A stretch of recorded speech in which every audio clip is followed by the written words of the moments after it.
Hello, everyone, and welcome to another episode of Canned Air, your tribute to pop culture. I am Jeremy Colley, and my guest today is an actor who you've probably seen somewhere across television and movie screens.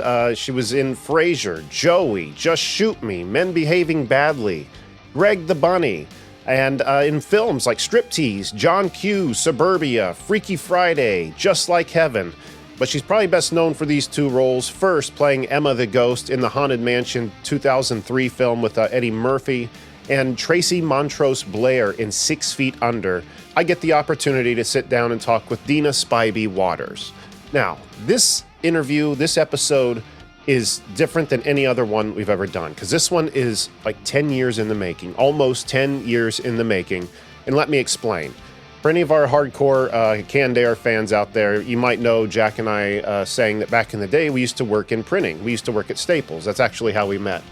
And about 10 years ago, I had a woman come in and request a poster be made for her daughter's birthday. And she starts laying all these pictures out on the counter saying she wants to make a collage with all of them. And as I start looking through them, it's this woman with famous person after famous person after famous person. Big famous. The one I really remember was her with Madonna. And I started to then, really look at the woman, and she herself was starting to look familiar.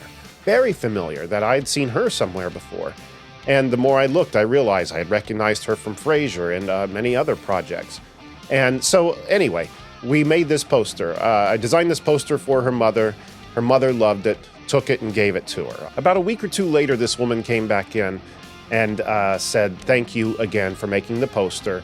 And she goes, "My daughter loved it, and she took this picture and wanted me to give it to you." So I have it right here, which I'm going to hold it up to the camera, but it's probably going to be easier for me just to it's getting a lot of reflection there, so I'll just actually patch the picture in over the video right here. But a picture of her sitting there with her Emmy Awards, with two of the movies she was in the background, and my poster hanging there. It was quite a cool thing. And if you have been fans of Canned Air for a long time, those early unboxing videos we did around, 2015, you can see that picture hanging on the wall in the background. Anyway, over the past 10 years, we moved and things got packed away, and I recently was going through boxes and found that photo, and it made me think, hey, I ought to see if I can get Dina on the show, because at the time when the poster was made, Jack and I were doing the show, but we weren't having people on like this, like in this capacity. I think we had just started talking to comic artists, and having any kind of actor on the show seemed a little bit out of our range at that point. But now that it isn't, now that we do it all the time, I wanted to get Dina on the show, and got her I did. Now, this episode is a rare one for me, because over the years, when you do this thing, the nerves of talking to somebody that you're a fan of or have never met before, they go away. It's a rare occasion that I'm nervous, but I was nervous for this one. I was nervous, and I don't even know why, other than it's just the story behind it, and it's been a long time coming. But I felt the jitters in this episode that I haven't felt in a long time, and you guys will probably pick up on that. But whatever, that's okay. I think it still turned out great, and I hope you enjoy it. But before we get started, don't forget to find us on our socials listed above, the website right here. And with all that said, here's my conversation with Dina Spybey-Waters. Dina, thank you so much for taking time to be on the show tonight. It's an honor to finally get to talk with you. Oh, it's my pleasure. Nice to meet you. Now, this has been a long time coming. I've already kind of set up with the listeners the story about the poster that your mother came in years ago to Staples and had made for you. And it was only recently I was going through some stuff and found that picture. And I was like, I should reach out to Dina, because I think we were doing the show at the time, just we hadn't been talking to people. We weren't interviewing people.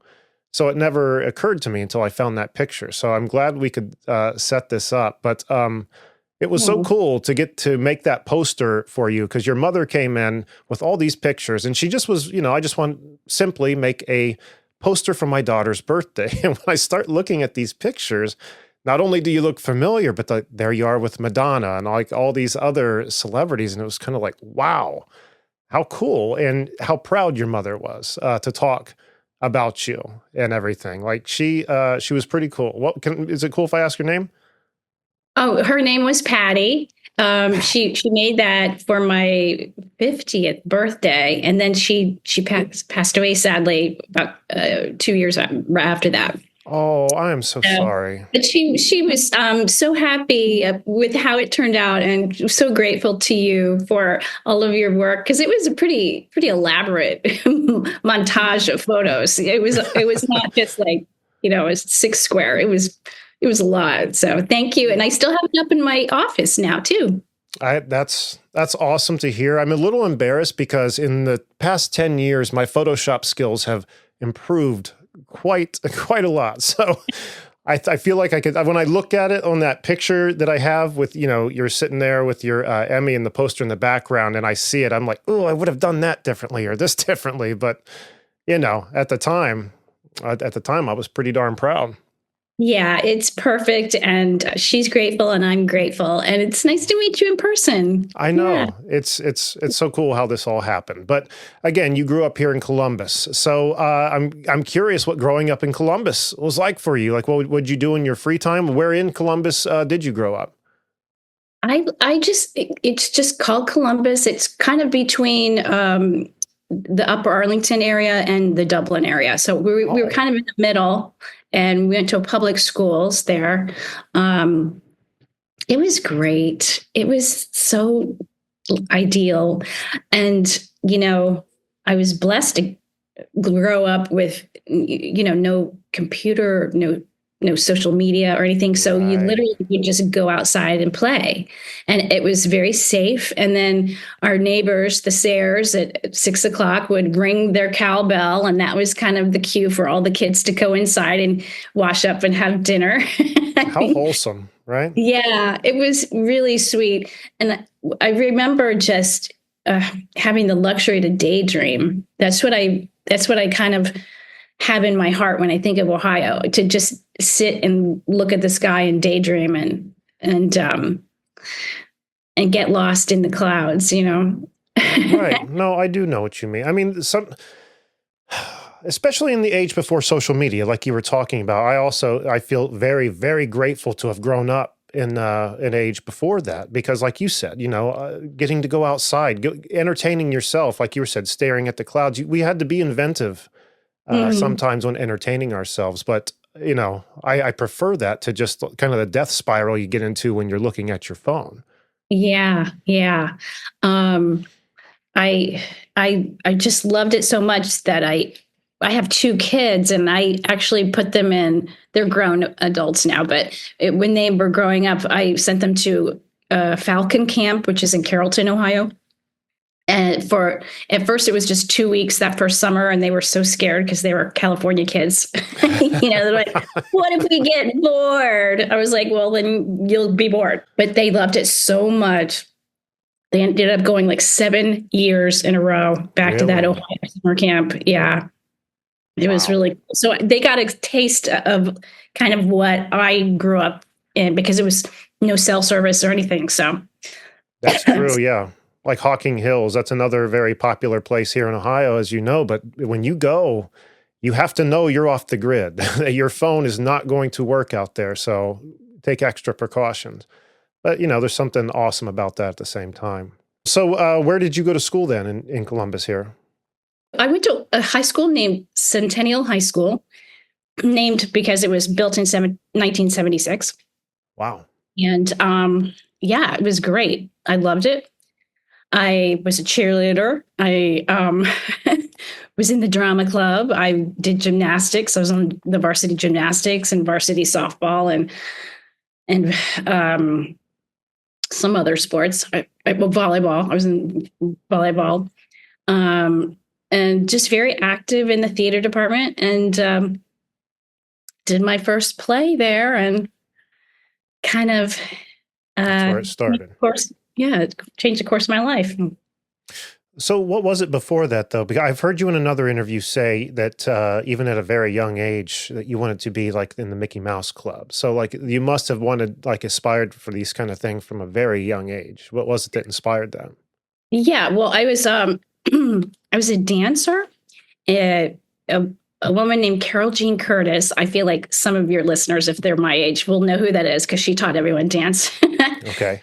I took with her jazz and ballet and tap and acrobatics, and we were I was in a dance company with her, and we traveled all around, performed at the Ohio State Fair and at the Reynoldsburg Tomato Festival and the Corn Festival in some town. I forget which town. So it was kind of like Dance Moms, but without the cattiness. And then because I was that kind of performer, my mom, Patty, who you met, decided I should be auditioning for the Mickey Mouse Club. So we drove down to the auditions, got an audition, got a call back, and then did not make it that year. But it was a really good experience. And, that's more of like a child performer type of thing, which is slightly different than the acting I do as an adult. It's kind of more like Disney acting, Sure. So what was it you who was like, Mom, I want to do this? Or was she like, hey, Dina, here's an opportunity. Do you want to go try out for Mickey Mouse Club? No, she just said, you're doing this. You're doing this. And I was like, oh, okay, I guess so. It wasn't until I went to high school. I mean, our dance company made it to the nationals, and we went to the nationals in New York City, and it was at the Waldorf Astoria, and we ended up winning. And there were all these big time dancers who were teaching class and these master classes. And I learned like how to hustle from Rita Moreno, and like Gwen Verdon did a master class. And and just the idea of being in New York City, which, coming from Ohio as a kid, you're like, what is this? First time's a shock. It's so shocking. Mm-hmm. And we saw the Rockettes, and it was all so glamorous. I think that probably planted a seed somewhere. Sounds like it, doesn't it? Yeah. Wow. So you then, after high school, went to college, you went to OSU, actually, the infamous OSU. Yeah, I did. I went to Ohio State University, the Ohio State University. There it is.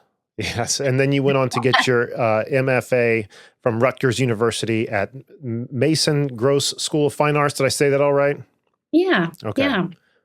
So while you were doing all this, were you still active in theater? Or did you have to take a break from it to do school? It seems like you were constantly doing theater no matter what you were doing, or would I be wrong? No, yeah. So at Ohio State, I got a BFA, which means Bachelor of Fine Arts, in the theater. Cool. So consisted of 9 a.m. to 6 p.m. taking classes in theater history and voice and movement and acting and theater, just all kinds. And you had to work on all the crews, like the stage crew and the costume crew and the set crew and the lighting and the stage management. And you had to learn directing and script analysis. So that kind of gave me a base level knowledge of all the different departments. And then I wanted to study more of just acting. So that's why I went to Rutgers, and I studied with a director, or a famous acting teacher named William Esper there, and Maggie Flanagan. So they really, it was a really tough program. And, but I got out of it fully formed as an artist and an actor, and signed with a big talent agency. And the first audition I had was something called the Becky Bell Story. Yeah. And that's where I won my Emmy. So, which is absolutely incredible. That's what I was going to ask you about next, because your first television performance and you get an Emmy. I thought this would be hard. You know what I mean? So there's so many people who strive for that kind of honor and never get it. You just set your toe in the first time. That is incredible. And, a testament to how good you are. But how did that was just something that the talent agency said you should audition for, or how'd that come about again? Yeah. So with talent agencies, they submit you to the casting directors, and that particular part was for a young person. So, I mean, like a teenager, so 16 or 17. And because I looked really young back then, they just kind of liked my look. And so I got the audition and then got a call back and then ended up booking it. And that was it. Wow. Okay. Was this based on a true story? I tried to find clips of this and I couldn't find it. I found clips from the Life Stories Families in Crisis show, but not from this particular episode. Yeah, they did a whole series based on true stories. I think Ben Affleck did one on high school steroids, and oh wow, Calista Flockhart did one on teen anorexia, and mine was I don't really want to get into it, but it was about illegal abortions. Okay, we don't have to get into it. I just want, it's not a feel good hit, but I hopefully I met the parents, the real parents, afterward, and they were quite proud of how it turned out, and I'm happy I could honor her memory, in my way. That's really cool. That is so neat. And it's something else to learn that this show, because I was not even really aware of this show. It was an HBO show, right? And I didn't have HBO growing up, so I wouldn't have known it. But when I was looking it up on YouTube, this is an intense show. Like this, it pulls no punches, for a children's program. But, at the same time, I remember seeing shows like that tried to scare you straight, kind of programming. Exactly. Yeah, that's exactly. Yeah. Do they still do those kind of shows these days? I can't really think of any examples similar to that. Everything the boundary is pushed so far that I don't think these kids are getting scared of that. I mean, yeah. I personally cannot watch Euphoria. I cannot. It's just too much for me, but the kids all watch it. That's, to me, that's pretty dark and, but for them, it's entertainment, That's true. Or things like Breaking Bad. I mean, great show, but yeah, we're kind of desensitized, I guess, right? I think a little bit. Yeah. Mm-hmm. So as going through the 90s, after this role, you continued doing theater. Then you made your Broadway, then you made your Broadway debut.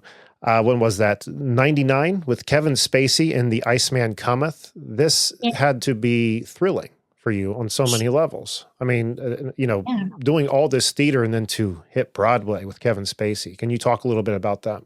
Yeah, it's a pretty intense play. It's by Eugene O'Neill. It was a 4-hour play. Wow. I had auditioned for it. The language is thick, and I had auditioned for it 2 years prior for Al Pacino was doing it. So I auditioned for that production that was going to go up in London. I did not get it, but I had put a lot of time into the script, so I wouldn't embarrass myself in front of Al Pacino. But then, so when the Kevin Spacey's version came around for Broadway, I was really ready. And it had been in the back of my mind anyway. And we got nominated for a Tony Revival, or a Tony Award nomination for Best Revival that year. Wow. It starred also Paul Giamatti and Michael Emerson, who's a great TV actor and film actor, Robert Sean Leonard.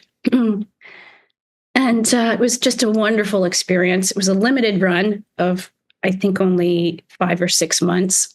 So, but the thing back then, it was like, it was a bit controversy because it was the first play on Broadway to charge $100 for a ticket. Oh, wow. Well, the times have changed, huh? And now it's like, oh, I wish I could get a $100 ticket. It's so I've only ever been to one Broadway show, but I would love to go to more. Just don't. What did you see? What was your one? Mary Poppins. Oh, beautiful. It was so cool. It was so cool. And that was in 2008. But, there were extra songs that I had. Have you seen it?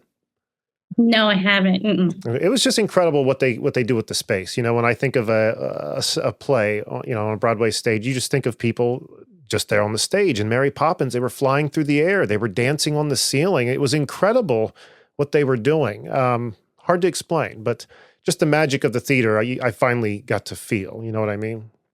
Yeah. It's really magical. Yeah. Every time I see a show, it's like I get little goosebumps, when the Right. house lights go down. It's my favorite. Oh, yeah. So, after this, going into the 2000s, it seems this is where you seem to do a lot more television and film that really amps up.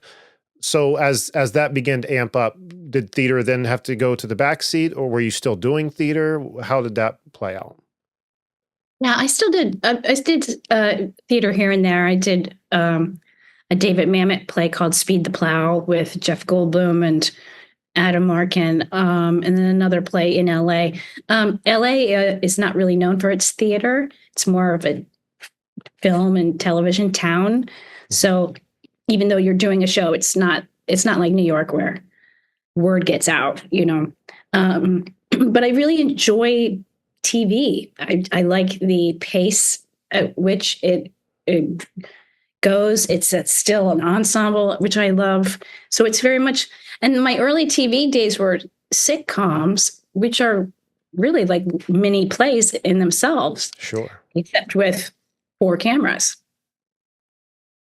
This is how I had seen you, was on your role on Frasier, or the episode of Frasier you did. That's when your mother started putting pictures down. I think there was a picture from that episode, and that's where I was like, wait a minute. But so it sounds like I don't know. Typically, people in your shoes who've done a lot of theater, a lot of film, television, when I ask what do you prefer to do, they always say theater. Would you be the same, or it sounds like you like TV a lot better? No, I like TV. Yeah. That's really cool. I like the subtlety that you can convey, which the camera picks up. I like film too. And actually film is really much quicker than it used to be. Film shoots used to be really luxurious. And I remember being on sets for 6 months. Wow. There's that doesn't really happen anymore, unless it's a big Marvel film, probably. But yeah, I like, I guess, the quiet connection you can do on stage. You're very aware of your audience, and it's Sure. really fun to ride that wave. But you got to make sure the back row sees it, Right. Whereas in TV or film, you can just do a tiny little thing, and the audience are going, Yeah. just a little side glance. I don't know. There's something delicious Like little about that. nuances that would get missed by the back row. Yeah. That's the first time I've heard the other side of that question answered like that. But I love it, because I think I would agree with you. I can't say I haven't done either, but if I were. So then in 2000 is when you married your husband, Mark Waters, and you two collaborated on some films together. One, you were playing Dottie Robertson, was the talk show host on Freaky Friday, and you were Reese Witherspoon's sister in Just Like Heaven. Excuse me, I'm getting tongue-tied. I'm nervous.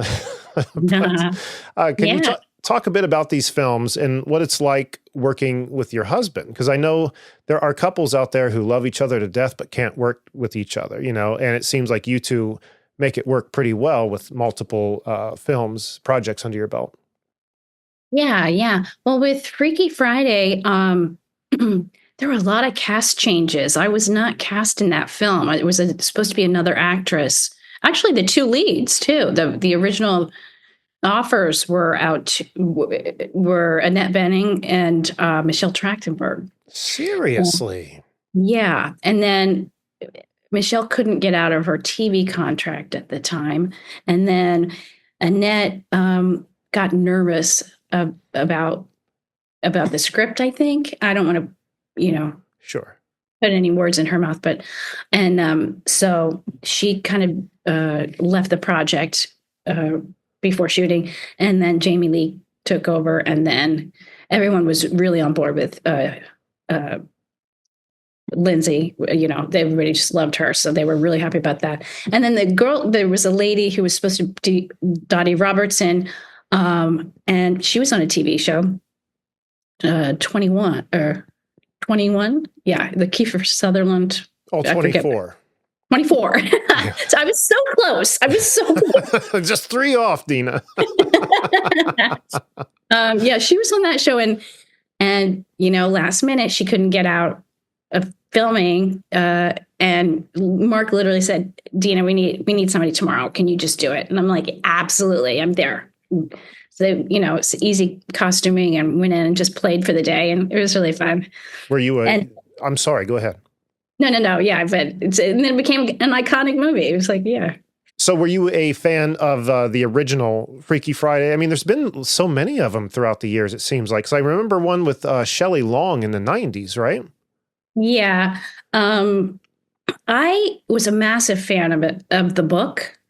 And then, and I still have it dog-eared to this day. It's in my bookshelf. And then I remember having an amazing time seeing Jodie Foster do her version of it. Right. And my husband at the time, I was working a lot, but then I got pregnant. I was doing a TV show called Greg the Bunny, and with Seth Green and Eugene Levy and a bunch of wonderful people, and Sarah Silverman, and then I got pregnant, and then it was right around 6 months. We went on hiatus, and then I was like, I gotta take time off, so I cannot work. But then my husband wasn't working, and I was like, you gotta go to work. Let me see your scripts. What do you have? And he had Freaky Friday at the top, and I was like, this is what you have to do. And he's like, well, the third act doesn't work. And I was like, you better make it work. You like do what you need to make it work. And so he came up with a bunch of ideas to change the third act. And then it really worked, and they hired him, and it was great. But that was definitely my urging. I think before then, he really liked to do edgier material. And since we were having our own daughter, I was like, you're gonna make this for her, our soon-to-be daughter. Oh, that's sweet. So he took it to heart and made it with care and with love. It's been so long since I've seen it, but it's a great film. Yeah. Oh, thanks. Yeah, it was great. And the other time we worked together was Just Like Heaven. I auditioned for that. I had to test for that. And read with Reese and read with Mark Ruffalo. And Mark said, I can't decide. I'm going to let the producers decide. So Walter Parks and Lori, his wife, chose me. And I'm really happy that they did. And because I really enjoyed the movie, and it was fun, and it was great working with him. I love working with Mark. I know a lot of people who don't like working with their spouse. He has a famous director friend who his marriage ended after they worked together. So really, and she asked me, she was like, "How was it working with Mark?" I was like, "I don't want to work with anybody else." That's so awesome. You guys have that. Yeah. And so, do you continue to do other projects? I mean, I know these are only 2 examples, but has that collaboration continued, or do you guys like allow space? Like between projects, or? Well, I took some years off to raise our children and to be with him on location. So I'm really happy that I was able to do that. And just now we're collaborating on several different things. And we just shot something, a short film in Brooklyn, which is why I'm here in New York. And we're in the process of editing that and seeing where that goes. But it was super fun. I saw a rough cut today. It's really good. Oh, I'm excited. And that might be the answer to a question I have a little bit later. But do need to backtrack, though. You mentioned Greg the Bunny, and I was a big fan of that show. And I was curious about, what it was like working on that show with a bunch of, having to interact with a bunch of puppets, especially with Greg. I remember the one episode I just was seeing was he was coming over to your house. Greg was coming over to your house to, I believe, rehearse a song. And there was a scene where you guys are jumping on the bed. And I started thinking about, I wonder how a lot of this was filmed. Can you pull the veil back at all on that? Yeah. First of all, these puppeteers are so genius. Dan Milano, oh my gosh, is just so incredibly creative. So in filming it, they built the sets 5.5 feet off the ground. Oh, So okay. me being like a person in the thing, I would walk up the stairs and be up here, and then the puppeteers would be under there with the hands up doing the scene. And it was funny though, because they're so used to doing the mouth that when they would roll, say cut, and then I just want to talk to Dan, and he would answer me, but would have the puppet still talking with the hand. So if you were just walking by, you're like, "Oh my god, what's happening here?" It's a funny sight, but that was such a great show. That's probably one of my favorite shows that I've been involved in. It's so creative and so funny. I think it was a little above before its time, I would agree. Many years later, they did a musical called Avenue Q, which was a big hit, which I was like, okay, well, they're ready for it now. But our show was kind of very similar in tone and nature and humor. But these guys are just incredible, the puppeteers. Ugh. Was that show written by Seth Green as well, or is he just starring in it? I think he just starred in it. Okay. Although I believe they collaborated more later, a few years later, on more of them. Okay. This was their mainstream version that I was with, which was on Fox at the time. But yeah, Steve Levitan was the showrunner on that, and who would later go on to do Modern Family. Oh, wow. And, yeah, it was really fun. That was a season or two. How many seasons was that? We just did one. We just did one season. One. And then 9/11 kind of put a damp on everything. Yeah. No one really wanted to laugh for a while, and so yeah. But yeah, I'm happy to be a part of it, and I have really fond memories of the entire cast. It was great too. I love Sarah so much. She looks like she'd be a lot of fun to hang out with. She's the best. She is the best. And we had big directors too. Curtis Hanson came in and directed an episode just because he liked the show. He did, L.A. Confidential. He's a big Oscar-winning director. And Gary Oldman came in to do just a guest spot because he liked it. Yeah. Wow.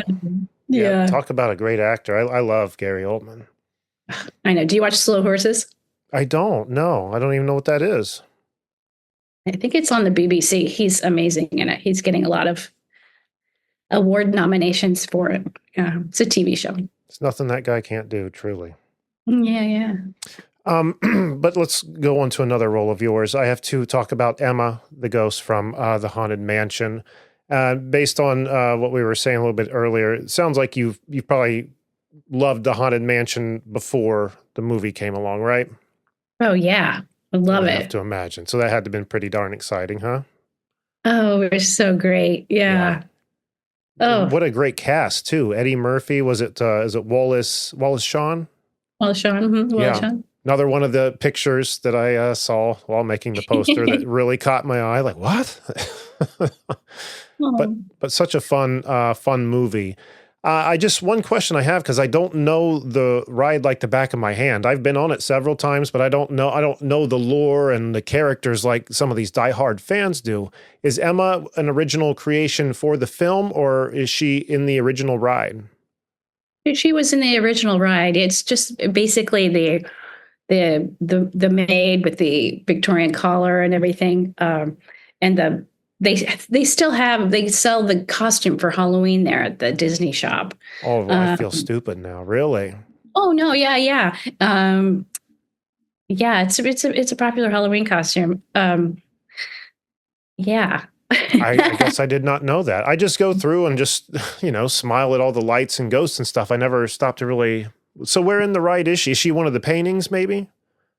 No, I think she's toward the beginning. In a ball, they recently redid it, so I don't know if she's in the latest incarnation, but it's in the old one, it was by the ballroom. There's kind of ballroom dancing scene of Yeah. that. And, Okay. but they did redo it and they just reopened and I haven't been back to it yet. So I will let you know. I expect a full report, Dina. No, what a fun movie that was, and I was I feel so stupid I did not know that. But again, the only one that I really remember is the Hatbox Ghost, right? Oh yeah, yeah. Forgot about him, but And the hitchhiking ghosts and the yes, and Madam, what's her name? Leota. Leota and Madam the Leota. Crystal Ball. Yeah, Yeah, that never yeah. gets old. But so I imagine that experience filming that film, it was kind of very much like Greg the Bunny in the aspect where maybe elevated stages for people underneath working to bring special effects to life, stuff like that, or would I be wrong? Yeah, there were elevated sound stages. We shot that in several different sound stages in Glendale, California, and the scale of which these sets. I mean, it's just the most incredible designers and artists, creating all of these sets. It was so beautiful. And then the exterior was in a couple hours north of Los Angeles, which was kind of an abandoned, or they made it look abandoned, mansion with these wrought iron gates outside. But yeah, Rob Minkoff was the lead on that. He directed it and oversaw all of the design elements and just brought together an amazing crew. Rick Baker did my makeup design. He's for any of your like a lot of Comic-Con people know Rick Baker. He's Okay. famous in that makeup world. Mona May was the costume designer, and a lot of them were all hand built, as opposed to pulling from a rack of clothing. They were made for us. I see. And yeah, she's a genius too. Like the artist behind this, like you just don't know how much work goes into these movies, especially something like that on the scale of that big ride. They really brought in some of the best people behind the scenes. You're absolutely right. It's incredible how many hands are in a project that, when you watch a movie and you watch the credits at the end, you think, wow, look at all these names. But, a lot of the time, that's not even all of them. There's a lot of people that did work that go uncredited. It's crazy how many people pull together to make a film happen. Yeah, takes a village. It truly does. What's another role I wanted to touch on? This is another show I haven't seen, but I'm very well aware of, and I have seen your performance in. It was 6 Feet Under, playing Tracy. I can't say this middle name. Montrose Blair. Yes, Tracy Montrose Blair. There we go. And I loved your performance. I mean, the way she started out versus where, I don't want to give anything away, but versus where she ended in that scene. She was very uptight, very angry. A lot of these scenes leading up, and then she's crying and sad because her aunts died, and she's realizing what life looks like. And this was the first time, I've seen you in many other clips, and they all mainly are like comedy. Like you're doing like a quirky character or a character out of place kind of a thing. This was heavy. This was very dramatic. This was a tearjerker. You know what I mean? And how dynamic an actor you are. It's truly incredible. And I'm curious, at the end of the day, and I thought I would know how you'd answer this question, but I might be wrong because I thought you would pick stage over television. And you didn't. So at the end of the day, do you prefer to do comedy or something more dramatic? Yeah, I like to thread the needle. So if it's a comedy, I like to find sadness in it. And then if it's a drama, I like to find the humor in it. That's where I'm happiest of, because I feel like that's what life is. Wow. It's not neither here or there. It's kind of, I like to combine both. So when I get a script, I am always, if it's a really big comedy, I will always be like, okay, what's going to what's going to pull my heart into this. Right. And then likewise, it's like, I don't want to do anything too dramatic. So where can I find humor in this tragic situation? I really enjoyed that show. 6 Feet Under. It was written, and the showrunner was Alan Ball. And the very first play I did in New York City, which was an off-Broadway play, was a play that he wrote called Five Women Wearing the Same Dress, which I originated. It was in the original cast. It was with me and an unknown actress named Allison Janney. And Thomas Gibson was in it. He's another famous actor now. And I won a little Theater World Award, which in New York is kind of a prestigious award. Awesome. I'm not trying to like brag here, but brag away. Come on. No. But I'm just saying. So anyway, so as a result, Alan and I stayed in touch for many years. And I remember we were both temping at the time and sitting on the benches in between rehearsals. And I was like, gosh, won't it be great when we don't have to temp anymore? And he's like, yeah. And then soon after, he gets a big TV job, and I went to LA. And then, so I originally auditioned for the part of Rachel, which is one of the leads. And he's like, gosh, I think I'm going to go this other way, but will you play this character in the pilot? And I said, yeah, sure. And then at some point, he's like, okay, just improv anything, because there's going to be a voiceover for David's character that's going to hear something else. So just improv anything. But the people on set could hear what I was saying. And I just went on this crazy improv monologue. And afterward, he's like, okay, I'm bringing you back. You're going to be recurring now. And I ended up doing 6 episodes. And the finale of that season, which people seem to really enjoy. So that's incredible. Do you remember what the monologue was at all, or like the context of it? I don't think I do. Oh, no, I know. It ended up being my character. It was I go to funerals. I go to a lot of funerals. Like, yes. I like the smell of the signature scent candle that you have in here today. It's just lovely and gives the essence of the dead body. It's just like some crazy thing. And I was like, I went to Bryn Mawr, so, I know about these things because I have ancient, medieval studies. Something crazy. But he did end up making the character like a person who goes to random funerals all the time. I remember that. I remember seeing that line, and damn, that's when I was really hooked in, because that's when you're like, what, really? That's when you want to really hear more, right? So bravo. Oh. But I love that answer, bringing the drama to the comedy and the comedy to the drama. Is that something you just have decided to do on your own, that you've honed on your own, or is that something you were taught? I think it's just, my mom's Irish roots were very, something's always tragic, with just, and, if you don't find the humor in it, just like, I don't know. It's like, if I don't laugh at how, one of my favorite scenes in the whole world is, do you remember Mary Tyler Moore, where the clown is dead and they go to the funeral and she can't stop laughing at the funeral, even though it's a super sad situation. That's the epitome of what things that I love. So it's probably because of my twisted Irish roots. No, I think it's a great outlook to have, though. I mean, not taking life too seriously, because how quickly, life is serious enough the way it is, need to lighten it up a little bit, at least our experience with it. Yeah.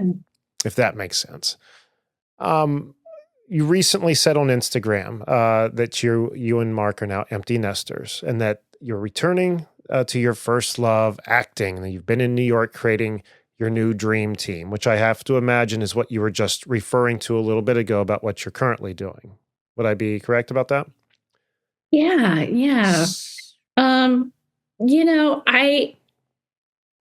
I've started writing which I've never done before, but I have a lot of good ideas or ideas that I think are good.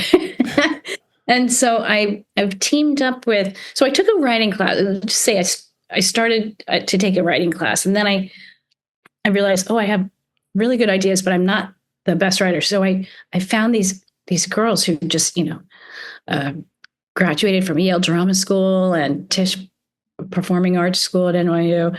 They're so good. So I've hired them to, I was like, this is the idea. These are the beats.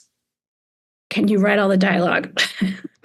And so they did. They came up with something really fun.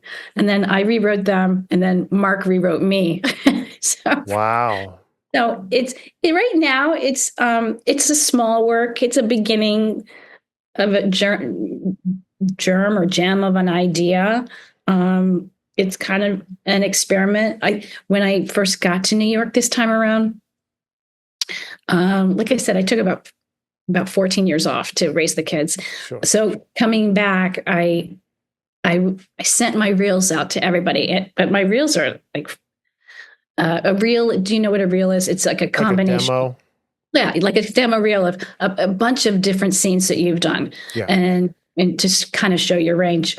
And the feedback I was getting, it was like, this reel is too long. It's 16 minutes long. Nobody's going to watch this 16-minute, film. And I was like, okay, so maybe it's because of TikTok, and maybe it's whatever. The attention span's not there anymore. So I was like, okay, let's do short form, and then a series of short forms, so everybody can watch like a 2-minute something. Right. And then if you like it more, you click on the next one, and then the next one. And so that's kind of what we're building right now. I came up with a couple of funny ideas, and so we'll see where it goes. Right now it's an experiment. He's in pre-production on another film right now in Pittsburgh, which is a biopic of Milton Hershey. So he's deep in prep for that while I'm editing the little thing that we did. But yeah, I'm excited to kind of create my own material, because you can do that now. You don't have to wait around and to get hired on something. You can kind of, and I'm very inspired by the young creators who are just like, yeah, let's just get a camera and make it happen. Yeah. It's crazy what technology allows us to do these days. You're absolutely, there's people who have filmed full movies just on their freaking phone, like it's incredible what people can do. I don't know that I could do that, but the technology's there. But that's so exciting for you. And is there a reason you chose to go to New York to do this?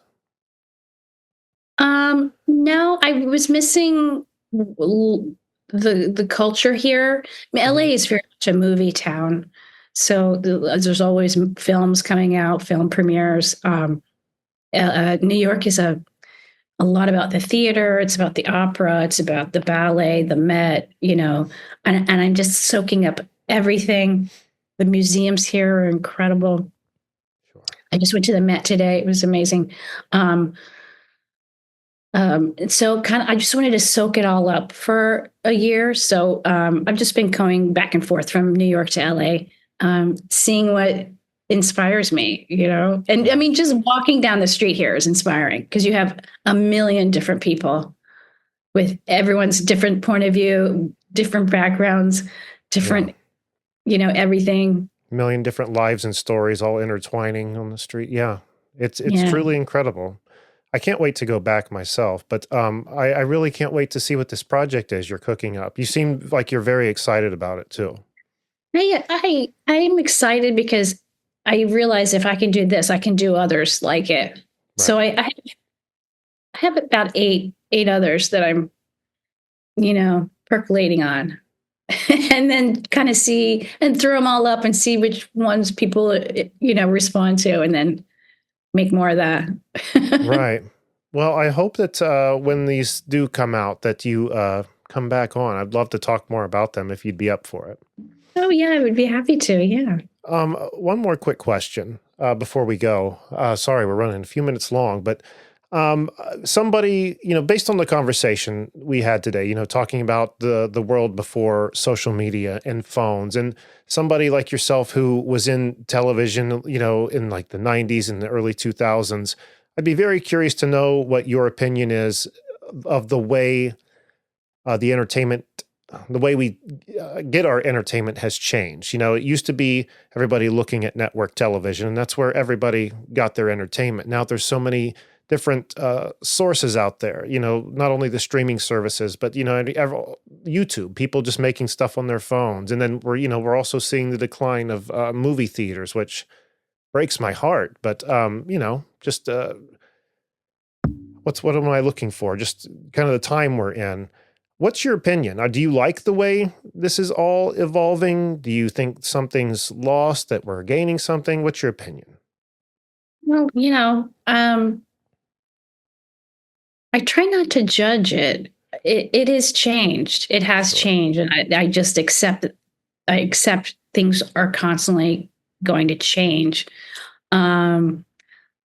Yeah, I definitely have a nostalgia for the good old days when everyone would just go to the movies together. But and there still are some big movies that people go to. But I think really it's all about storytelling, and everyone wants to tell their story, and now everyone can tell their story.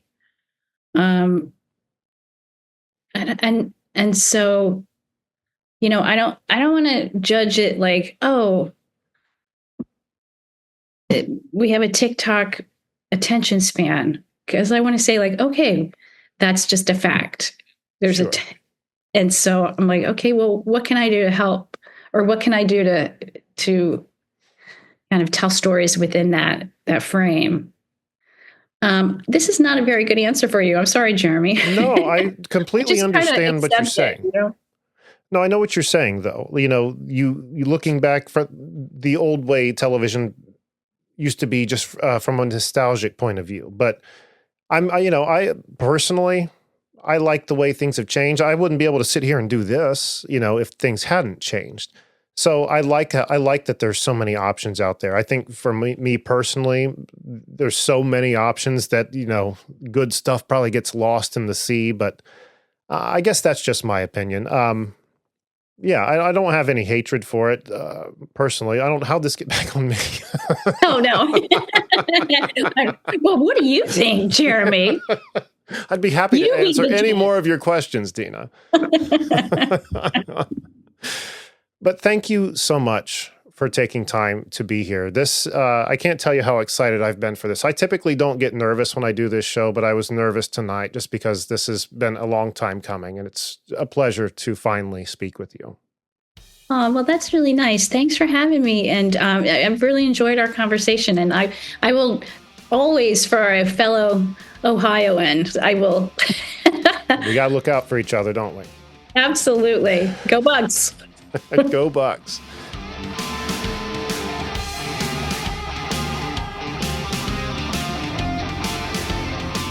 All right, everyone. And once again, that was my conversation with Dina Spybey-Waters. I want to thank her so much for coming on the show to, not only talk about her career, but, Columbus, the same ground we all share over here. It's so cool for this all to come full circle.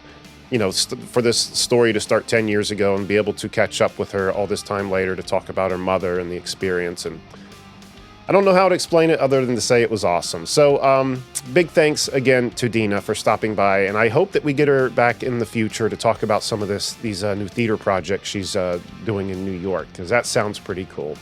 But until then, I want to remind everyone to find us on Instagram at canned_air, on TikTok at Canned Air Podcast, and on our website, cannedairpodcast.com. Lots to do on there.